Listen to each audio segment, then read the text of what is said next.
What's up my YouTube family, welcome back to my channel. आज का episode दोस्तों, मैं एक बीमारी के बारे में बात करने वाला हूँ जिसका नाम है दोस्तों ट्राइजेमिनल न्यूरोग्लिया। दोस्तों आप जानते हैं ये डिज़ीज़ बहुत रेयर डिज़ीज़ है और दोस्तों ये डिज़ीज़ बॉलीवुड के mega star superstar mister Salman Khan को भी हुआ था बहुत साल पहले, जिसके लिए वो यूएस गए थे ट्रीटमेंट के लिए। दोस्तों ये तो दोस्तों जो मतलब डिजीज़ है ना दोस्तों, ये बहुत ही मतलब ख़तरनाक डिजीज़ है दोस्तों। मैं पहले ही बता रहा हूँ, ट्राइजेमिनल न्यूरोग्लिया जो ऐसा एक डिजीज़ है दोस्तों, ये जो डिजीज़ है दोस्तों, इसमें इतना पेन होता है दोस्तों, आपका मतलब एक पूरा सुन्न हो जाता है एक एरिया आपका फेस का।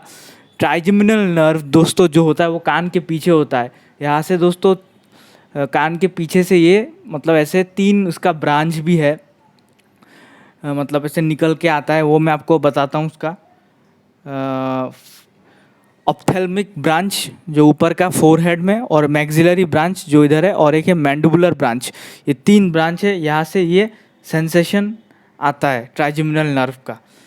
और ज़्यादा डीपली नहीं जाऊँगा साइंस, नहीं तो फिर आप लोग समझ नहीं पाएंगे, क्योंकि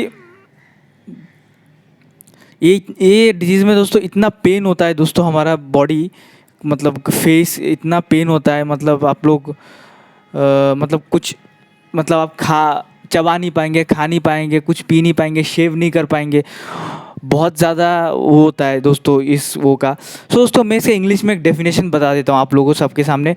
it is a nerve disorder in which trigeminal fifth cranial nerve is affected. हमारे जो क्रैनियल नर्व्स होते हैं दोस्तों, 5वां नर्व जो होता है क्रैनियल नर्व, वो अफेक्टेड होता है इसमें से। और trigeminal nerve is a cranial nerve which responsible for sensation in the face, motor functions such as a biting and chewing। जैसे मैंने आपको बोला था, ये यही रेस्पॉन्सिबल होता है, सेंस देता है हमारे न्यूरॉन्स को, मतलब हमारे चबाने और दांत बाइट करने के लिए। This problem is characterised by sharp pain in face of patient. मैंने आपको जो बोला था, बहुत ही करंट जैसा पेन महसूस होगा आपका दोस्तों, और ये आपको दोस्तों मतलब कुछ करने नहीं देगा। सुसाइडल टेंडेंसी होगा आपकी, इससे बात नहीं कर पाएंगे आप, मतलब सोशली एक्टिव नहीं हो पाएंगे। आपको गुस्सा आएगा, आपको सुसाइड आएगा, आपको मारने का मन करेगा, आपको थप्पड़ मारने का मन करेगा, किसी को कार लेके चलाने का मन करेगा, आपको जानवरों को मारने का मन करेगा, ब्लैक बग मारने का मन करेगा आपको, फिर आपको वो करने का मन करेगा, रास्तों में जो मतलब परे रहते हैं उनके ऊपर कार चलाने का, कुछ भी आपको एग्रेसिवली मन करेगा सब करने में। तो trigeminal nerve is a cranial nerve which is responsible for sensation in the face and motor. दोस्तों बहुत ज़्यादा मतलब ये जो problem is characterise by sharp pain in, मैंने जैसे बोला, तो बहुत कुछ एग्रेसिव होगा आपको। मतलब आप क्या करना चाहते हैं, मतलब क्योंकि दोस्तों इसका मैं मिडिल में बताऊंगा क्या है। इसके कॉजेज़ भी है दोस्तों, इसके जो मतलब कॉजेज़ है दोस्तों, मतलब मैं ये बताने जा रहा हूँ आप लोगों को अभी causes. The most common cause is suppression of nerve और injury to the nerve by enlarge blood vessel. जो आर्टरी होता है ना दोस्तों, वो मतलब हमारे नर्व को ब्लॉक कर देता है, सप्रेस कर देता है। मतलब कोई सप्रेस का मतलब क्या समझो आपको, कोई भी फोर्स देखिए स्टॉप करके रखना। तो multiple sclerosis, brain tumour, brain injury, ageing process, इन सब कारणों की वजह से भी होता है ये। और भी है दोस्तों, the most common feature is severe pain. बहुत पेन होगा which occurs in, मतलब इसका बहुत पेन होता है। जो पेन होगा ना दोस्तों, एक इंटरवल बाद होता है। तो अभी हुआ, फिर हुआ, फिर हुआ, फिर हुआ, फिर हुआ, ऐसे ऐसे करके होता है। ये मुझे भी होता था दोस्तों। मैं तो ट्रीटमेंट नहीं कराया, पैसा नहीं था मेरे पास, लेकिन बाद में अचानक ठीक हो गया। मैं एक्सरसाइज किया, बहुत कुछ किया करते करते, और गुस्सा बहुत आता है दोस्तों इसमें, और ब्लड प्रेशर हाई रहेगा आपका। मतलब क्या बताइए दोस्तों, मतलब बहुत ही खतरनाक बीमारी है दोस्तों। और ये मतलब इतना वो है कि पेन मतलब में arise even while doing common activities. जब आप कुछ खाना खाएंगे, बात करेंगे, शेव करेंगे, ब्रश करेंगे टीथ, तब भी पेन होता है इसमें दोस्तों। और इसका दोस्तों बहुत ही मतलब ख़तरनाक वो है। सलमान सर ने कैसे जाने किया, history collection, nerve function study करना पड़ता है, फिजिकल एग्जामिनेशन करना पड़ता है, सीटी स्कैन और एमआरआई करना पड़ता है, इसका एंटी कॉन्वुलेशन ड्रग्स देना पड़ता है, जैसे कि कार्बामाज़ापिन एक ड्रग है, is the first line of drug. This drugs relieve pain by slowing down the nerve conduction. Nerve का जो जो मतलब कंडक्शन, क्या बोलूँ आपको, समझा नहीं, साइंस थोड़ा है, कंडक्शन ये सब आपको पता है, कन्वेक्शन थोड़ा साइंस है, आप लोग नहीं समझेंगे। पर दोस्तों analgesics like morphine may be given for pain, but analgesics may not effective in most cases. Surgery भी किया जाता है दोस्तों, सर्जरी इसका किया जाता है, सर्जरी ज़्यादातर इसका किया जाता है दोस्तों, क्योंकि अफेक्टेड नर्व, इसमें क्या होता है दोस्तों, इट मीन्स राइजोटोमी एक उस सर्जरी का नाम है। It means removal of A portion of affected nerve, उस नर्व का थोड़ा इफेक्ट वो कर दिया जाता है। ट्राइजेमिनल नर्व कट भी किया जाता है, रिमूव भी किया जाता है, but it cause further numbness in the face. अगर मतलब फेस फूल भी सकता है अगर आप ये सर्जरी करेंगे तो। बहुत ही खतरनाक बीमारी है दोस्तों ये ट्राइजेमिनल नर्व। और एक है दोस्तों माइक्रोवेस्कुलर डिकम्प्रेशन, ये किया जाता है ज़्यादातर दोस्तों। This procedure involve surgical repairing of blood vessels that may cause pressure on trigeminal nerve. इसका मैं आपको बताऊंगा, इसका मतलब इसका जो होता है ना दोस्तों, इसका मतलब मैं आपको ठीक से मैं बता रहा हूँ अभी।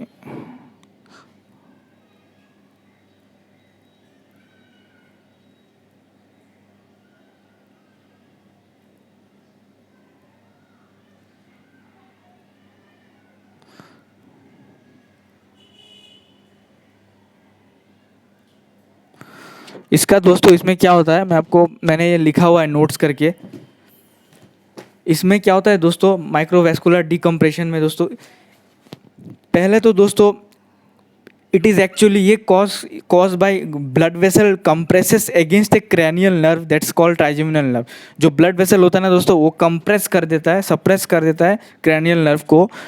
Provides all information, trigeminal nerve सब इन्फॉर्मेशन प्रोवाइड करता है, जैसे कि टच, हमारे फोरहेड, आई कलर, बैक मतलब cheeks, mouth, back to brain. और माइक्रोवेस्कुलर डिकम्प्रेशन जो होता है उसमें क्या होता है दोस्तों पता है आपको, separate the artery from the nerve. उसमें एक माइक्रोस्कोपिक इंसिशन किया जाता है, माइक्रोस्कोपिक सर्जरी होता है। उसमें क्या होता है, आर्टरी को नर्व से अलग किया जाता है, कुछ भी वो नहीं किया जाता, कट नहीं किया जाता। और दूसरा एक दोस्तों इसका radio surgery to nerve, gamma knife और साइबर नाइफ। गामा नाइफ ही किया जाता है दोस्तों, क्योंकि गामा नाइफ सबसे अच्छा वो है इसका। और एक किया जाता है दोस्तों रेडियो फ्रीक्वेंसी लीशनिंग, उसके बारे में मुझे उतना नहीं पता पर वो किया जाता है। पर गामा नाइफ से दोस्तों इसका जो मैं क्या बोलूँ, रिकरेंस रेट रहता है गामा नाइफ से 50% विद इन 5 ईयर्स। लेकिन जो माइक्रोवेस्कुलर डिकम्प्रेशन है उससे इसका रिकरेंस रेट कम होता है, 20% less with in low rate 20% with in 5 years. इसका रिकरेंस रेट कम होगा। 80 to 90% इफेक्टिव है माइक्रोवेस्कुलर डिकम्प्रेशन से, लेकिन गामा नाइफ से 60 to 70% इफेक्टिव रहेगा वो। तो गामा नाइफ से ज़्यादा इफेक्टिव रहता है, मतलब ज़्यादा इफेक्टिव मतलब रहता है, पर रिकरेंस रेट ज़्यादा हो सकता है। रिकरेंस मतलब कोई भी बीमारी जब आपको होता है, जैसे कि कैंसर, फिर आप उसका ट्रीटमेंट करते हैं, फिर रिकरेंस क्या है उसका मतलब बाद में 5-6 साल बाद आ सकता है, उसके चांसेस है आने का, उसका मतलब है रिकरेंस रेट। या फिर आपके बच्चे को हो सकता है, वो भी कुछ भी हो सकता है रिकरेंस, आप में, आपके बच्चे में, या आप में ही, मतलब 10-15 साल बाद। सो रिकरेंस रेट लो है माइक्रोवेस्कुलर डिकम्प्रेशन में। तो ये तो दोस्तों बहुत ही मतलब क्या बोलूँ, मतलब इसका पहले मेडिसिन दिया जाता है, फिर मेडिसिन नहीं हो तो सर्जरी किया जाता है, फिर सर्जरी नहीं हुआ तो इसके बाद और भी जो प्रोसेस है वो किया जाता है ट्राइजेमिनल का, जो मतलब इट्स ए वेरी मच मतलब क्या बोलूँ, मतलब पता नहीं सलमान सर कैसे बच के आए इस वो से। मैं तो, और मैं बच गया क्योंकि मैं तो मतलब एक्सरसाइज करता था, और मैं ज़्यादा मतलब क्या करूँ, अब पैसा ना होने से नहीं कर सकते ना आप। पैसा अगर नहीं है आपके पास तो आप उसका ट्रीटमेंट नहीं कर सकते।